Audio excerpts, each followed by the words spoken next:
The alarm systems in the Galactic Communications Hub had not sounded in over 300 years. When they began their piercing wail at 0400 station time, most of the night shift staff assumed it was a malfunction. They were wrong. Senior Communications Officer Talrix was the first to notice the pattern. The screens that normally flickered with thousands of data streams from Earth showed nothing but empty static. She checked the systems twice, then 3 times, her 4 hands moving rapidly across the control panels. Every channel from humanity's homeworld had gone completely silent. "Run diagnostics," she ordered her assistant, trying to keep the tremor from her voice. In her 40 years of service, she had never seen a complete blackout from any member species. Technical problems happened, sure, but not like this. Not everything at once. The diagnostics came back clean. The problem was not on their end. By 0600, the station commander had been woken. By 0800, the Galactic Council had been notified. By midday, Ambassador Threlson stood in the main communications chamber, his scales shifting through worried shades of blue and gray as he studied the silent screens. Perhaps their son experienced a solar flare, suggested Council member Jorvix, a floating jellyfish-like being whose translator rendered her voice in calm, measured tones. The humans are still young. Their shielding technology may have failed across their system. Threlson did not respond immediately. He was too busy pulling up additional data streams. His clawed fingers moved across the holographic interface, opening channel after channel. His heart sank with each one.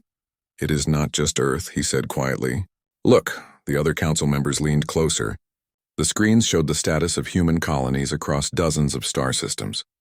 New Mars, Proxima Station, the mining operations in the Kepler Belt, the research outposts on Tau Ceti, the massive shipyards orbiting Epsilon Eridani.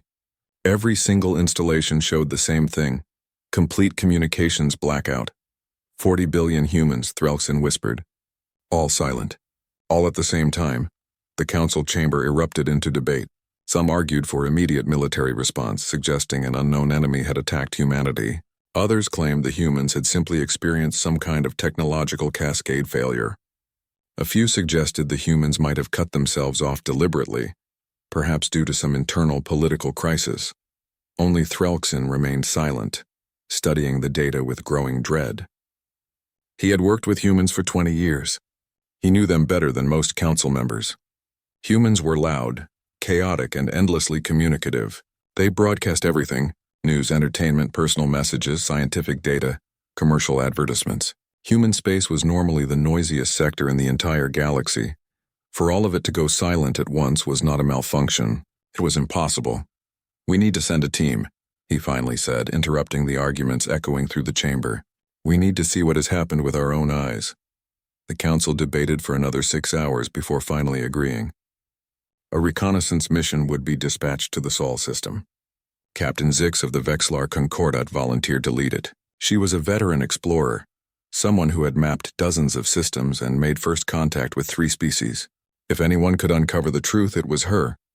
Her ship, the Wandering Star, departed 30 hours after Earth went silent. The journey to Sol would take 4 days through faster-than-light travel. Those 4 days felt like an eternity to everyone waiting at the communications hub. Threlson did not leave the station. He stayed in the communications chamber, watching the silent screens, hoping desperately to see even a flicker of signal. None came. He began reviewing old transmissions from Earth, trying to find any hint of what might have happened. The last broadcast seemed completely normal. News about a sports championship on Mars, a commercial for vacation trips to Europa, a science program discussing new telescope discoveries. Nothing unusual, nothing that suggested 40 billion people were about to vanish. When the Wandering Star finally emerged from FTL at the edge of the Sol system, Captain Zix immediately noticed something wrong. Her scanning officer, a young Krelian named Voss, reported the readings with confusion in his voice. "Captain, I am detecting power signatures throughout the system. Stations are operational. Ships are in orbit. But I am detecting no life signs. None at all." Zix felt her blood chill. "Scan again. Expand the range." Voss worked quickly, his tentacles flying across his console, scanning Mercury, Venus, Earth, Mars, the asteroid belt. "Captain, every human installation is active. Lights are on, power flowing, automated systems running. But there are no humans anywhere. Not on the planets, not on the stations, not on any ships." The bridge fell into stunned silence. "Take us to Earth," Zix ordered quietly.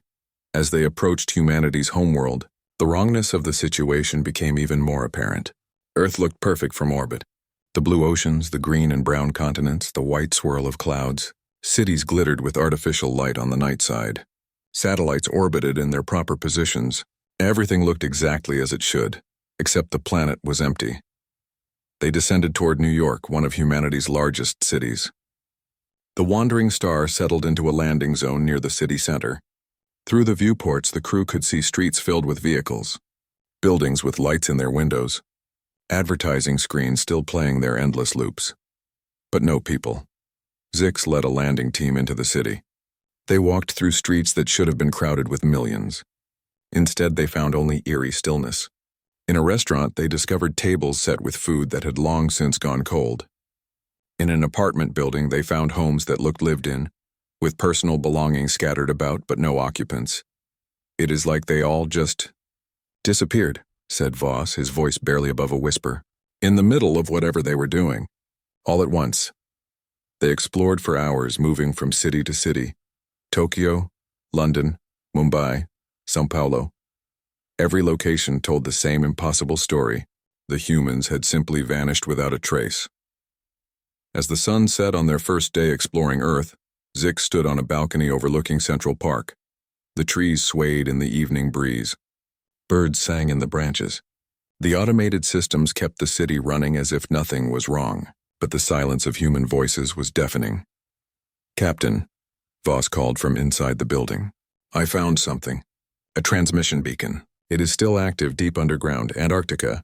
Zix turned sharply. "Can you trace it?" "Yes, Captain. It appears to be a military installation. Very classified. The signal is faint but repeating." Zix felt a surge of hope. Finally something to investigate. Some clue to this impossible mystery. "Prepare the ship," she ordered. "We leave for Antarctica immediately." As the wandering star lifted off from the empty city, Zix could not shake the feeling that they were standing on the edge of something terrible. Something that went far beyond the mystery of Earth's silence. In the empty streets below, the automated systems continued their programmed tasks. Traffic lights changed colors for vehicles that would never come. Street lights flickered on to illuminate sidewalks no one would walk. And in the sky above, the stars shone down on a planet that had somehow lost all its people in the span of a single moment. The galaxy was about to learn that Earth's silence was not a mystery to be solved.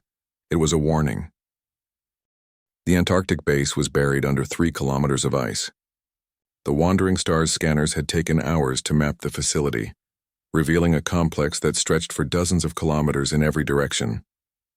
Whatever the humans had built here, they had wanted it hidden from the galaxy.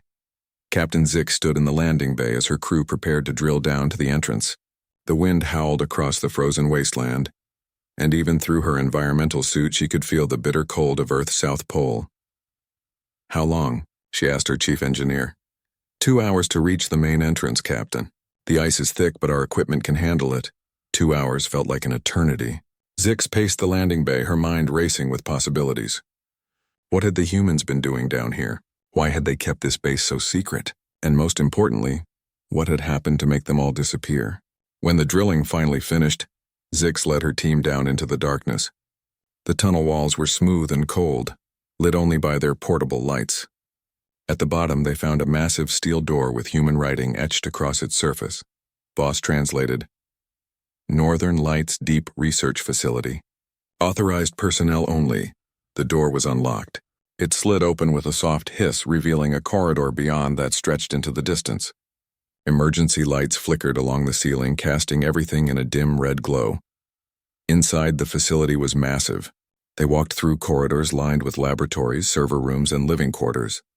Like everywhere else on Earth, it appeared the humans had simply vanished in the middle of their work. Computer screens still displayed data. Coffee cups sat on desks. A jacket hung on a chair, but no humans remained. "Captain, you need to see this," called out Taryn, the team's science officer. She stood in front of a large room filled with computers and display screens. The screens showed star charts, equations, and data streams that Zix did not recognize. "What am I looking at?" Zix asked. Taryn's expression was grim. The humans were tracking something. "Look at this." She manipulated one of the displays, bringing up a map of the galaxy. A red line traced from the outer edge, moving inward toward the core. They detected this approximately 3 months ago. Some kind of energy wave moving through space. A wave? Zix moved closer to the screen. What kind of wave? I am not certain yet. But Captain, look at the speed. It is moving at approximately 3% of light speed. That should be impossible for any natural phenomenon of this size. Zix felt her skin prickle with unease. How large is it? Taryn adjusted the display again. The scale changed and Zix felt her breath catch. The wave was not a localized phenomenon. It stretched across hundreds of light years, consuming everything in its path. Where is it now? Zix asked quietly. Taryn's hands trembled as she worked the controls. If the human calculations are correct, it should be approximately 7 light years from the outer edge of explored space, moving inward toward the galactic core. 7 light years, Zix repeated. That means in less than 200 years it will reach the core worlds, including the Galactic Council homeworlds. The team stood in stunned silence. 200 years sounded like a long time, but on a galactic scale it was nothing. Most civilizations needed decades just to make major political decisions. There has to be more, Zix said. The humans did not just detect this thing and then vanish. Keep searching. They split up, each team member taking different sections of the facility. Voss found the living quarters where he discovered personal logs from the scientists who had worked here. Taryn dove into the research databases, downloading everything she could find. Zix herself searched for the command center. She found it deep in the heart of the facility. The command center was a circular room with a massive holographic display in the center. Around it, dozens of computer stations sat silent and dark, but one station still glowed with active displays. Zix approached it carefully. The screen showed a communication interface and a message waited in the outbox. A message that had been sent the day Earth went silent. She activated the playback. A woman appeared in the hologram, her dark hair pulled back, her eyes red from crying. She wore a military uniform with insignia that Zix recognized as belonging to Earth's United Defense Force. The woman looked exhausted, as if she had not slept in days. To whoever finds this, the woman began, her voice steady despite the tears on her face. My name is Admiral Sarah Chen, commander of the Northern Lights Project. If you are watching this, then you have discovered Earth is empty. I am sorry we could not tell you the truth. I am sorry we did not have more time. Chen paused, taking a deep breath. 3 months ago, we detected an anomaly approaching from the galactic edge. We thought at first it was a measurement error. Then we thought it might be a natural phenomenon. But as we gathered more data, we realized the truth. The wave is not natural. It is a vacuum decay event. Zix felt her blood turn to ice. Vacuum decay was a theoretical catastrophe that physicists had discussed for centuries. The idea that the quantum vacuum state of the universe could transition to a lower energy state, destroying everything in its path. Most scientists considered it purely theoretical, something that might happen in trillions of years if it happened at all. Our calculations show the wave will reach this sector in 56 days, Chen continued. We spent weeks trying to find a way to stop it or deflect it. But vacuum decay cannot be stopped. Once it starts, it propagates at near light speed until it consumes everything. The laws of physics themselves change within the wave. Matter, energy, time, space. All of it breaks down. The Admiral's voice cracked slightly. We realized we had 2 choices. We could tell the galaxy and watch as panic destroyed civilization faster than the wave ever would, or we could try to save as many as possible. We chose the latter. Chen gestured off-screen and the hologram shifted to show massive construction projects. Hundreds of enormous ships being built in secret, strange technology being assembled in hidden facilities. For the past 2 months, we have been implementing Protocol Exodus. We evacuated every human from every world, 40 billion people. We moved them in secret, using every ship we had, every transport, every vessel we could build. We could not tell you because we knew the panic would spread. We knew other species would try to stop us, to take our ships, to demand we save them first. And we did not have time for politics. The image returned to Admiral Chen's face. We have left behind everything we have learned about the wave. All our research, all our data. We have left coordinates for safe evacuation vectors that lead away from the wave's path. And we have left one more thing. Chen's expression hardened with determination. We found something during our research. Evidence that this has happened before. Evidence that some civilizations survived. We do not know how yet, but we are going to find out. And if we do, if we find a way to survive this, we will come back for you. All of you. The Admiral stood straighter, her military bearing returning. To the Galactic Council, to all the species we called friends and neighbors, we are sorry. We are sorry we had to leave without saying goodbye. We are sorry we could not save everyone, but we did what we had to do to give our species a chance. We hope you will understand. We hope you will survive, and we hope we will see you again. The message ended. The screen went dark. Zix stood frozen, Chen's words echoing in her mind. 56 days. The Admiral had said 56 days. But that message was sent a week ago, which meant 49 days, Zix whispered. We have 49 days. She activated her communicator with shaking hands. All teams return to the ship immediately. We need to get this information to the Council. Now. As they raced back through the frozen corridors, Zix's mind reeled with the implications. The humans had evacuated 40 billion people in secret. They had detected the greatest threat the galaxy had ever faced and chosen to save themselves, rather than cause panic. And somewhere out there, humanity was searching for a way to survive the unsurvivable. The galaxy was going to learn that Earth went silent, not because humanity was destroyed, but because humanity was trying to survive, and they had less than 7 weeks to figure out how to do the same. The Galactic Council chamber had never been so crowded. Representatives from all 47 member species packed the space, along with observers, military leaders, and scientific advisors. The air thrummed with a dozen different translation devices working overtime, turning panicked voices into a chaos of overlapping sound. Ambassador Threlkson stood at the central podium waiting for silence. When none came, he slammed his fist down on the control panel, and the sharp bang of sound echoed through the chamber. The crowd quieted. We have 42 days, Threlkson said simply. His voice was steady, but his scales had lost all color. Captain Zix's team has confirmed the human data. The vacuum decay wave is real. It is approaching. And when it arrives, everything in its path will cease to exist. The chamber erupted again. Voices screamed questions, accusations, demands. Counselor Morvex of the Altarian Collective pointed an accusing tentacle at Threlkson. The humans knew about this for months. They saved themselves and left us to die. This is an act of war. The humans saved themselves because they knew we would do exactly this. Threlkson shouted back. They knew we would spend weeks arguing about who deserved to be saved first while the wave approached. They knew our bureaucracies would drown any action in procedure and debate. And they were right. The chamber fell into uncomfortable silence. Everyone knew he was correct. Even now, with death approaching, the species of the galaxy could barely agree on anything. Captain Zix stepped forward. She looked exhausted from days of travel, but her voice was clear. The humans left us everything they learned. All their research on the wave. All their evacuation protocols. And more than that, they left us technology. She activated the holographic display, and images filled the air above the council floor. Massive gate structures, suspended animation pods, quantum computing arrays. These are the plans for what the humans called quantum fold transport gates, Zix explained. They can move thousands of people instantly across vast distances. The humans built dozens of them in secret to evacuate their population. The plans are complete. Any civilization with advanced manufacturing capability can build them. How long would it take? Asked Speaker Vornix, a reptilian being who led the Draconian assembly.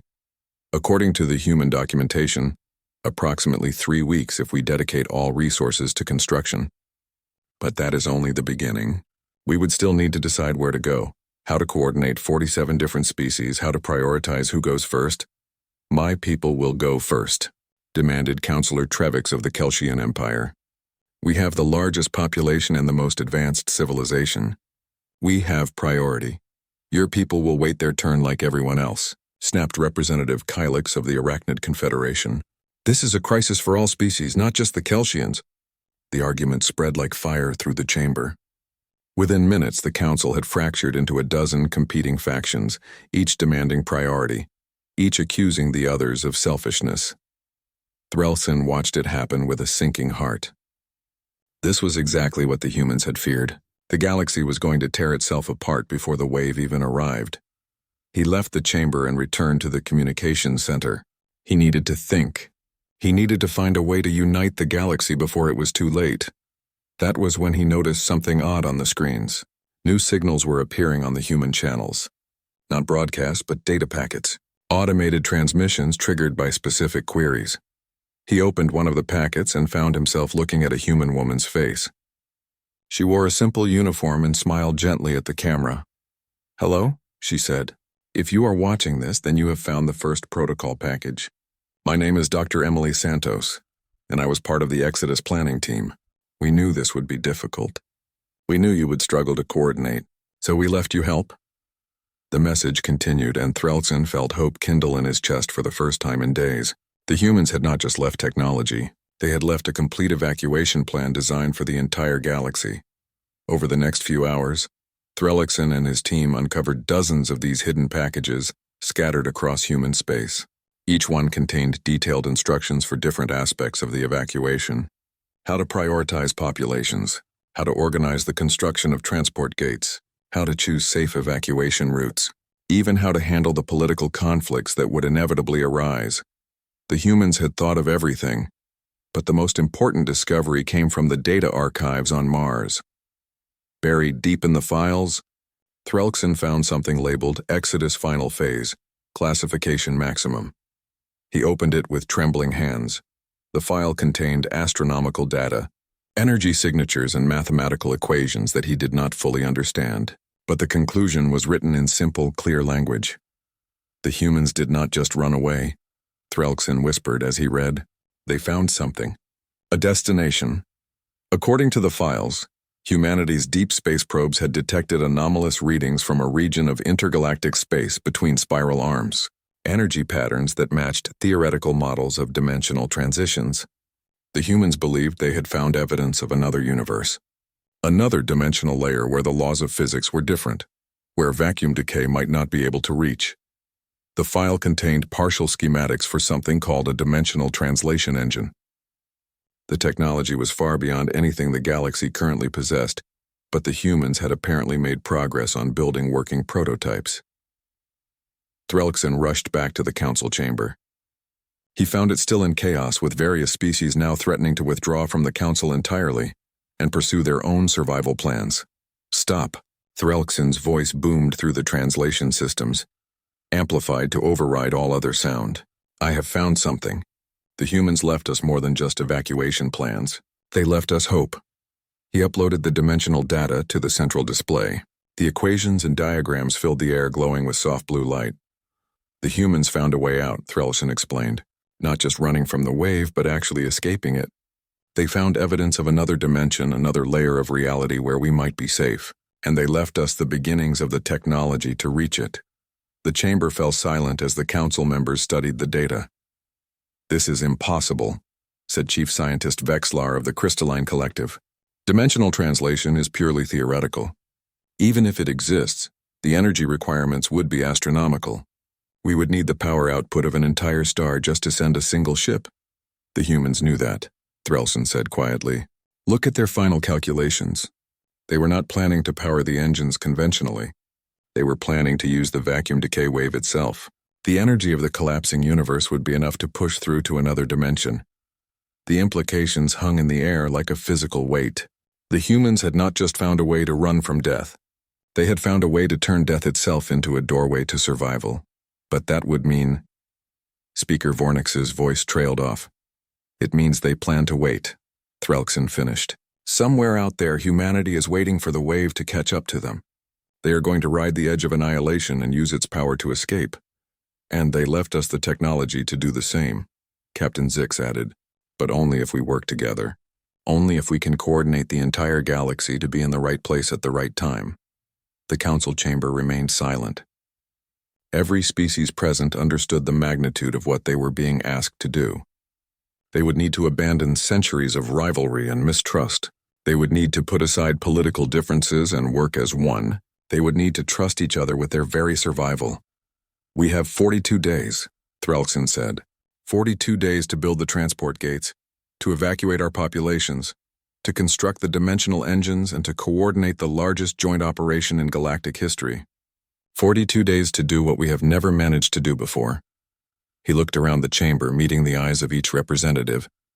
42 days to prove that we can learn from humanity's example, that we can put survival above politics, that we can be better than we have been. Slowly, one by one, the council members began to nod. They did not have a choice. They could either work together or die alone. The galaxy had 42 days to learn unity, and humanity was waiting at the finish line to see if they would make it. Captain Zix had not slept in 3 days. Her ship, the Wandering Star, had become a mobile command center, jumping from system to system as she followed the trail humanity had left behind. While the Galactic Council struggled to coordinate the evacuation, Zix had become obsessed with a different question. Where had humanity gone? The evacuation data showed that 40 billion humans had departed toward the galactic edge, but the trail went cold after that. The humans had covered their tracks well, too well. They did not want to be followed, which meant they were either protecting something valuable or heading somewhere dangerous. Zix suspected it was both. "Captain, I have something," Voss called from his station. The young Krelian had barely left his post for days, scanning through human data logs and deep space telemetry. "I found energy signatures. Very faint but consistent with human fusion drives. The trail leads toward Sector 447. Zix pulled up the star charts. Sector 447 was empty space between spiral arms. No stars, no planets, nothing but void stretching for thousands of light years. The perfect place to hide. "Set course," she ordered. "Maximum speed." The journey took 30 hours. As they traveled, Zix continued reviewing everything the humans had left behind.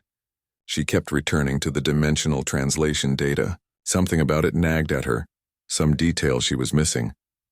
"Captain, we are approaching the coordinates," Voss announced. "Dropping from FTL now." The Wandering Star emerged into normal space and Zix felt her breath catch. Before them stretched the largest fleet she had ever seen. Thousands of ships ranging from massive generation vessels the size of cities to small transport craft. They hung in the void like a school of fish, all oriented in the same direction, all waiting, and they were not alone. Human ships dominated the fleet, but Zix could also identify vessels from a dozen other species, small groups who had apparently joined humanity's exodus, either through agreement or desperation. "We are being hailed," Voss reported, audio only. "It is coming from the largest vessel, the one at the fleet's center." "Put it through," Zix ordered. A woman's voice filled the bridge, speaking in accented but clear galactic common. "Unknown vessel, this is Admiral Sarah Chen of the UDEF Sanctuary. You have entered a restricted area. State your purpose." Zix felt a surge of excitement. "Admiral Chen, the woman from the message, the commander of the entire human evacuation. Admiral Chen, this is Captain Zix of the Wandering Star, operating under Galactic Council authority. I have come seeking answers. The Council is implementing your evacuation plans, but we need to know the full truth. What are you doing out here?" There was a long pause. Then Chen's voice returned, heavy with weariness. "Captain Zix, I remember your name from the reports. You are the one who found our message in Antarctica." "Yes, Admiral." Another pause. "Very well. You have come this far. You deserve to see what we have found. Transmitting docking coordinates now. Come aboard the Sanctuary. But Captain, what you are about to learn changes everything." The docking procedure took an hour. The Sanctuary was enormous, a generation ship designed to house millions for centuries if necessary. As Zix walked through its corridors, she saw human families living in temporary quarters, children playing in communal spaces, people trying to maintain normalcy in the face of the impossible. Admiral Chen met her in a conference room near the ship's command center. The Admiral looked older than she had in the recording, with new lines around her eyes and streaks of gray in her hair. The weight of 40 billion lives showed on her face. "Thank you for coming," Chen said, gesturing for Zix to sit. "I imagine you have questions." "Many," Zix admitted. "But I will start with the most important one. What are you waiting for out here? According to your own data, the vacuum decay wave will reach this position in approximately 28 days. Why have you not fled further?" Chen smiled grimly. "Because we cannot flee, Captain. Not in the traditional sense. The wave is too fast, too vast. No matter how far we run, it will eventually catch us. So we chose to stop running and start fighting." She activated a holographic display in the center of the table. It showed the vacuum decay wave as a massive red wall advancing through space, but there were also blue markers scattered around it and green lines indicating trajectories. "We are not just waiting," Chen explained. "We are preparing.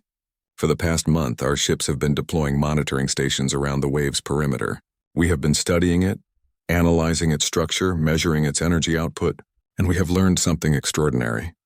She zoomed in on the wave's edge. The display showed complex mathematical models and energy readings that made Zix's head spin. The wave is not solid, Chen continued. It has structure, patterns, rhythms. It is almost like it is breathing. And in those patterns, we found something. Gaps. Tiny windows where the energy fluctuates, where the dimensional barriers become thin. Thin enough to pass through? Zix asked. Exactly. But only for a fraction of a second and only with precisely calibrated equipment. We have been building dimensional translation engines based on ancient technology we recovered. But we realize something. We do not need to power them ourselves. The wave itself generates enough energy to punch through dimensions. We just need to be in the right place at the right time and use that power. Zix leaned forward, her mind racing.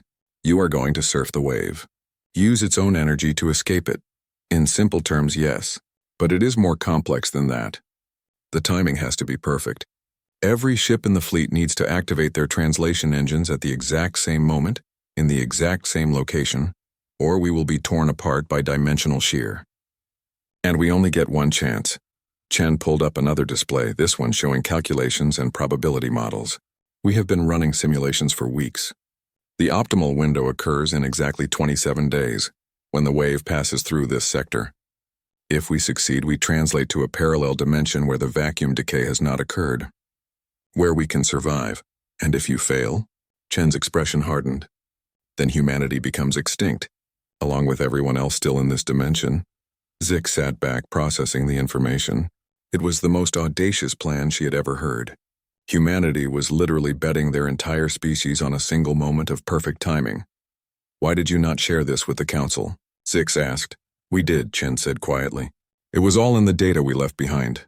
But we buried it deep because we knew what would happen. Some species would refuse to believe it was possible. Others would demand to control the technology. Some would try to sabotage us to steal our resources. We needed time to perfect the engines without interference. She looked directly at Zix. Captain, the question is not whether we can do this. We can, we will. The question is whether the rest of the galaxy can do it too. Can the Council unite 47 species, build the engines and coordinate a simultaneous dimensional jump? Or will politics and fear tear everything apart? Zix thought about the chaos she had witnessed in the council chamber. The arguments, the accusations, the mistrust, I do not know, she admitted. But they are trying. Threlkson is coordinating the construction of transport gates. Dozens of species are working together on evacuation plans. It is messy and chaotic, but it is happening. Chen nodded slowly. Then there is hope. Captain, I am going to share something with you that I have not shared with anyone outside our fleet. Come with me. She led Zix deeper into the ship, down through multiple levels until they reached a massive chamber in the sanctuary's core. Inside, dozens of human scientists and engineers worked around an enormous machine that seemed to bend light around itself. This is our prototype dimensional engine, Chen explained. We have been testing it for weeks, sending probes through to the other side. And Captain, we have received responses. Zix felt her skin prickle. Responses? From what? Chen pulled up a display showing strange signals, patterns of energy that seemed almost like language. From whoever survived the last vacuum decay event, Chen said softly. The universe we are jumping to is not empty, Captain. There is a civilization there, one that went through exactly what we are going through now, and they are waiting to help us. She looked at Zix with intensity. But they can only help if we arrive together. If humanity jumps alone, we might survive, but we will be stranded. The technology to return to help others requires resources we do not have. We need the rest of the galaxy with us, all of us together, or none of us at all. Zix understood then why Chen had agreed to see her. This was not just about humanity's survival. It was about ensuring that the lesson the humans had learned, the technology they had developed, could save everyone. I need to take this back to the council, Zix said. They need to know all of it. I know, Chen agreed. That is why I told you. But Captain, you need to hurry. We have 27 days until the window opens. If the galaxy is not ready, if they cannot coordinate the jump, then they need to scatter and hope some survive. But if they can come together, if they can trust each other for just one moment, then everyone can make it through, Zix finished. She looked around the chamber at the humans working desperately on their impossible machine.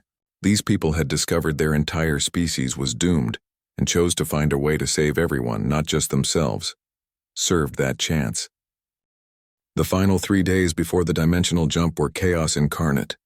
Throughout the galaxy, billions of beings abandoned their homes and rushed toward the convergence points that humanity's plans had designated.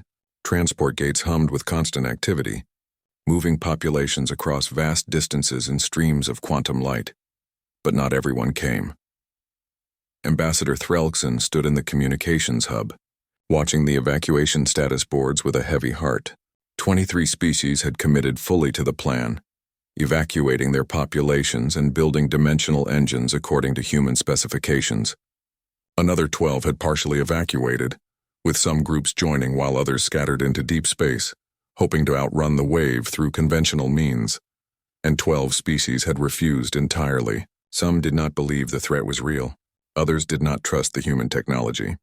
A few had political or religious reasons for rejecting the plan. The Kelsian Empire had actually attempted to seize human evacuation ships by force, leading to brief but brutal conflict that cost thousands of lives before Galactic Council peacekeepers intervened. Threlkson had spent weeks trying to convince everyone, pleading with leaders, showing them the data, explaining the stakes. But in the end, some people would rather die believing their own truth than live accepting someone else's help. Ambassador, called his assistant, Captain Zix is requesting communication. She says it is urgent. Threlkson accepted the call. Zix's face appeared on the screen and she looked absolutely exhausted. Ambassador, the convergence fleet is having problems. 3 species cannot get their dimensional engines synchronized with the master clock. If they cannot match the timing, the dimensional shear will tear their ships apart during translation. Can the humans help them? They are trying, but Ambassador, we are running out of time. The wave will be here in 62 hours. We need those engines working in 58 hours to allow for final positioning. Threlkson closed his eyes. 4 hours. That was all the margin they had left. I will contact their governments directly. We will make this work, Captain. After the call ended, Threlkson allowed himself a moment of exhaustion. He had not slept properly in weeks. None of them had. The entire galaxy was running on desperation and stimulants. His communicator chimed again. This time it was a priority alert from the Galactic Defense Network. He opened it and felt his blood run cold. The vacuum decay wave had accelerated. Instead of arriving in 62 hours, the new projections showed it would reach the convergence zone in 53 hours. They had just lost 9 hours. Threlkson immediately contacted all fleet commanders, all species leaders, everyone involved in the evacuation. The message was simple: move faster or die. There was no more time for caution, no more time for perfect procedures. They needed to get everyone to the convergence point and activate the engines within 48 hours. The next 2 days were a blur of frantic activity. Ships burned their engines past safety limits to reach the convergence point faster. Engineers worked without rest to complete the dimensional engines. Families were separated as some ships departed before everyone could board, with promises that they would reunite on the other side. Captain Zix arrived at the convergence point with 30 hours to spare and immediately threw herself into coordinating the final fleet positioning. Over 3,000 ships from 23 different species now filled the space, all of them carrying the last survivors of their civilizations. Billions of lives, all depending on one moment of perfect coordination. Admiral Chen contacted Zix personally to go over the final checklist. The human fleet had positioned itself at the center of the formation, with the Sanctuary serving as the master coordination vessel. All engines must activate within a window of 3 milliseconds, Chen explained. Any longer and the dimensional barriers will shift. Ships activating too early will translate to the wrong dimensional layer. Ships activating too late will be caught by the wave. 3 milliseconds, Zix repeated. Across 3,000 ships, each with different computer systems, different communication delays. I know, Chen said. That is why we are using quantum entanglement communicators. No lightspeed delay. Every ship receives the activation signal at the exact same instant. Zix looked at the countdown timer. 28 hours remaining. And if it does not work? Chen's expression was calm, accepting. Then we die trying to live. Better than dying without trying at all. The final hours crawled by with agonizing slowness. Ship after ship reported ready status. Engineers completed last-minute repairs. Parents held their children close. People of 100 different species said prayers in 1,000 different languages, all hoping for the same thing: survival. With 6 hours remaining, Threlkson broadcast a message to the entire fleet. His words were translated into every language represented in the Armada. "People of the galaxy," he began, "in a few hours we will attempt something that has never been done before. We will leave our dimension, our universe, everything we have ever known. We go to escape death and find new life. We go together, united not by politics or treaties, but by the simple desire to survive. Whatever happens next, remember this moment. Remember that when faced with extinction, we chose to help each other. The humans could have abandoned us. They chose not to. Let us prove worthy of their faith. Let us show that the galaxy can be better than it has been. See you on the other side." The final countdown began at 1 hour. All non-essential systems were shut down to conserve power for the dimensional engines. Ships drifted in formation, their engines cold, waiting for the moment of activation. At 30 minutes, the first visual signs of the wave appeared, a darkness on the edge of sensors, reality itself beginning to unravel. The effect was subtle at first, just a distortion in the starlight. But it grew rapidly, a wall of annihilation rushing toward them at impossible speed. At 10 minutes, parents stopped trying to distract their children and simply held them. Engineers stopped checking their instruments and made peace with their work. Soldiers set aside their weapons. Religious leaders fell silent. Everyone waited. At 1 minute, Admiral Chen activated the quantum communicators linking every ship in the fleet. Her voice was steady and clear. "All vessels, this is Admiral Chen. Dimensional engines to stand by. We are about to do the impossible. Count with me. 60 seconds, 3,000 ships counted down together, voices in hundreds of languages, all speaking as one.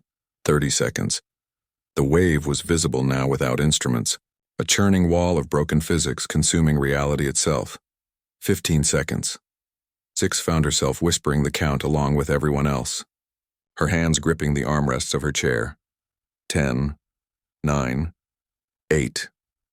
The wave was so close now that it filled half the sky. Beautiful and terrible, the end of everything. 5, 4, 3. Zix felt the dimensional engine beneath her feet begin to hum, building toward activation. 2, 1. Activate. 3,000 dimensional engines fired simultaneously. The universe bent. Reality folded. Space and time twisted into impossible geometries. For an instant, Zix existed in two places at once. She could see her ship's bridge and also the swirling chaos of the space between dimensions. She could feel herself being torn apart and put back together. She could hear music that was not sound and see colors that did not exist, and then, suddenly, everything was still. The wandering star floated in normal space. But the stars were different. The constellations were wrong. The cosmic background radiation was a different temperature. They were in another dimension, another layer of reality. And they were not alone. Zix's sensors showed all 3,000 ships had made the jump successfully, not a single vessel lost. Against all odds, against impossible timing, they had all survived. But there was something else on sensors. Something massive approaching from deeper in the system. Ships, thousands of them, but not human ships. These vessels were constructed from materials Zix had never seen, using design principles that seemed to defy physics. They were beautiful and strange and utterly alien. A communication signal reached the wandering star.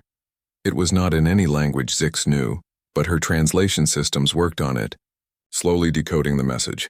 "Welcome, travelers. We have been waiting for you. We know what you have experienced. We survived the last cycle, as those before us survived the cycle before that. The pattern continues across dimensions, across time, but you have broken it. You are the first to arrive together.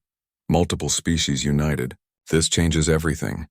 Admiral Chen's voice cut across all channels, speaking to the entire fleet. "All ships, this is Admiral Chen. We made it. We all made it. I told you we would come back for you if we found a way.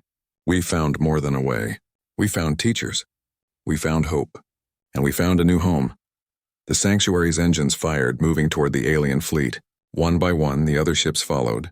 Humans, Vexians, Altarians, Draconians, Krelians, and dozens of other species, all moving forward together into a new beginning.